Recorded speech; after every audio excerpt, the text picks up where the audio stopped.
Hello friends, welcome to Radhima Kitchen. இப்போ நம்ம பார்க்க போறது ஒரு ஸ்வீட் ரெசிபி.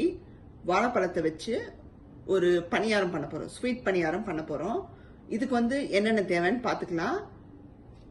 இதுக்கு வந்து பாத்தீங்கன்னா ஃபர்ஸ்ட் நம்ம வந்து கோதுமை மாவு அரிசி மாவு அளந்து வச்சுக்கணும். 1/2 கப் கோதுமை மாவு, 1/4 கப் அரிசி மாவு. கொஞ்சோண்டு உப்பு சேர்த்துக்கோங்க, மைல்டா ஒரு பிஞ்ச் உப்பு சேர்த்துக்கோங்க, டேஸ்ட் என்ஹான்ஸ் பண்ண.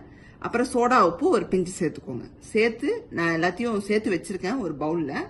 இதுக்கு ஸ்வீட்டுக்கு என்ன ஆட் பண்ண போறோம்னு பாத்தீங்கன்னா, நீங்க வெல்லம் சேர்த்துக்கலாம் கரைச்சு வடிகட்டி.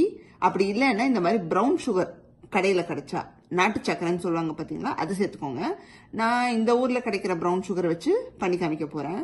ஒயிட்லயே இது பிரவுன் மாதிரியே இருக்கும், ஜஸ்ட் அதை எடுத்திருக்கேன். உங்களுக்கு நாட்டு சக்கரை கிடைச்சா அது சேர்த்துக்கோங்க, இல்லைன்னா வெல்லம் எடுத்துக்கோங்க. பியூர் வெல்லம் எடுத்து அதை கரைச்சி அந்த தண்ணியை இதில் ஊற்றிக்கோங்க. அண்ட் தென் பனானா ஒன்று, எந்த பனானா வேணாலும் எடுத்துக்கலாம், உங்கள் இஷ்டம் தான். நல்லா பழுத்த பழமாக எடுத்துக்கோங்க, சாஃப்டாக இருக்கிற பழம், அதுதான் ரொம்ப நல்லா இருக்கும். ஸோ இதுதான் தேவையான பொருட்கள். ஃபர்ஸ்ட் ஸ்டெப் வந்து பார்த்தீங்கன்னா, நம்ம இந்த வாழைப்பழத்தை வந்து மசிச்சுக்கலாம் ஃபோக்கால. நீங்கள் மிக்சியில எல்லாம் போடணும்னு அவசியம் இல்லை. இந்த மாதிரி தோலை உரிச்சிட்டு கையில் இப்படி பிச்சு போட்டுருங்க. நான் ஒன்று போட்டு உங்களுக்கு பண்ணி காமிக்கிறேன். நீங்கள் இப்போ கிட்ஸ் எல்லாம் ரொம்ப நல்லா விரும்பி சாப்பிடுவாங்க. ஸோ வீட்டில் இருக்காங்க, நிறைய பேர் இருக்காங்கன்னா நீங்கள் அவங்களுக்கெல்லாம் வந்து 2-3 போட்டு பண்ணி கொடுங்க. நம்ம மாவை மிக்ஸ் பண்ணிடலாங்க. இந்த கோதுமை அரிசி மாவில் வந்து லைட்டாக நம்ம போட்டது எல்லாத்தையும் ஒன்றா கம்பைன் பண்ணிக்கலாம். ஃபர்ஸ்ட்டு கம்பைன் பண்ணிட்டு நம்ம எடுத்து வச்சுக்கிற இந்த வாழைப்பழத்தை உள்ள சேர்த்துடலாம். மசிச்சு வச்சுக்கோங்க. நீங்க கையில மசிக்கலாம், இல்லைன்னா போக் வச்சுக்கோங்க. ஃபர்ஸ்ட் வாழைப்பழத்தை நல்லா கம்பைன் பண்ணி விட்டுருங்க மாவுல. நீங்க சப்பாத்தி மாவு மாதிரி பிசைறாதீங்க, கொஞ்சம் லிக்விடா இருக்கணும். இது கூட சுகரையும் சேர்த்துக்கலாம். நான் வந்து 2 டேபிள் ஸ்பூன் எடுத்திருக்கேன். உங்களுக்கு வேணும்னா இன்னும் கொஞ்சம் கூட ஆட் பண்ணிக்கலாம். எந்த அளவுக்கு உங்களுக்கு ஸ்வீட் வேணுமோ ஆட் பண்ணிக்கலாம். ரொம்ப தண்ணி சேர்த்துக்காதீங்க, கொஞ்சமா சேர்த்துக்கோங்க. ரொம்ப தண்ணியாகவும் இருக்கக்கூடாது, ரொம்ப கெட்டியாகவும் இருக்கக்கூடாது. கையை வச்சா பிசைஞ்சுக்கோங்க. ஏன்னா இந்த மாதிரி ரெசிபி வந்து லங்ஸ் இல்லாம கையை வச்சு நல்லா வந்து பிசறிக்கோங்க. நல்லா வந்திருக்கு பாத்தீங்கன்னா, இந்த கன்சிஸ்டன்சி இருக்கணும். ஊத்தும் போது இப்படி வந்து ஃப்ளோவியா விழுகணும். இப்போ அடுத்தது வந்து நம்ம இந்த பணியாரம் சுடுறதுக்கு போயிடலாம். ஒரு பணியார கல்லை வச்சிருங்க, அது சூடாயிட்டு இருக்கு. நான் கொஞ்சம் எண்ணெய் விட்டுருக்கேன். நீங்க நெய் வேணா நெய் கூட விட்டுக்கலாம், அது ஒன்றும் பிரச்சனை இல்லை. அதே மாதிரி இந்த மாவுல வந்து இன்னொன்னு சொல்ல மறந்துட்டேன், தேங்காய் வேணா போட்டுக்கோங்க. துருவன தேங்காய் அல்லது சாப் பண்ண தேங்காய் கூட போட்டுக்கோங்க, ரொம்ப நல்லா இருக்கும் கடிப்படும் போது. நான் வந்து ஜஸ்ட் அந்த சுகர் பனானா மட்டும் போட்டு மிக்ஸ் பண்ணிருக்கேன். இப்போ சூடாயிடுச்சுன்னு நினைக்கிறேன்.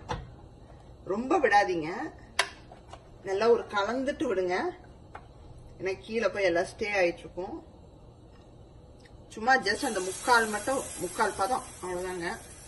பதம்னு சொல்றேன், முக்கால் குழிதான். ஃபுல் அண்ட் ஃபுல் நிரம்ப ஊத்தாதீங்க.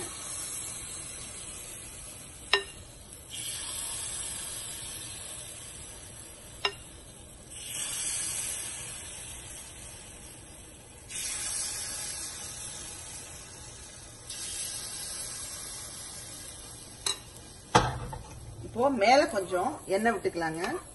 மீடியம்ல வச்சுக்கோங்க, ஏன்னா நம்ம சுகர் எல்லாம் போட்டிருக்கனால உங்களுக்கு வந்து தீயும். மேல கொஞ்சம் எண்ணெய் விட்டுட்டு மூடி வச்சிருங்க. நல்லா குக் ஆகி வரட்டும். 3 நிமிஷம் கழிச்சு திருப்பி போட்டுடலாங்க. உங்களுக்கே தெரியும், ஒரு 3 மினிட்ஸ் கழிச்சு பாத்தீங்கன்னா பாருங்க, இந்த மாதிரி திருப்பி போடுங்க. ஸ்லோ பண்ணிக்கோங்க திருப்பி போடும்போது. ஒரு ஃபோக் வச்சுக்கோங்க, இல்லாட்டி பணியாரத்துக்குன்னே ஒரு ஸ்டிக் ஒன்று கொடுத்துருப்பாங்க, அதை யூஸ் பண்ணிக்கோங்க.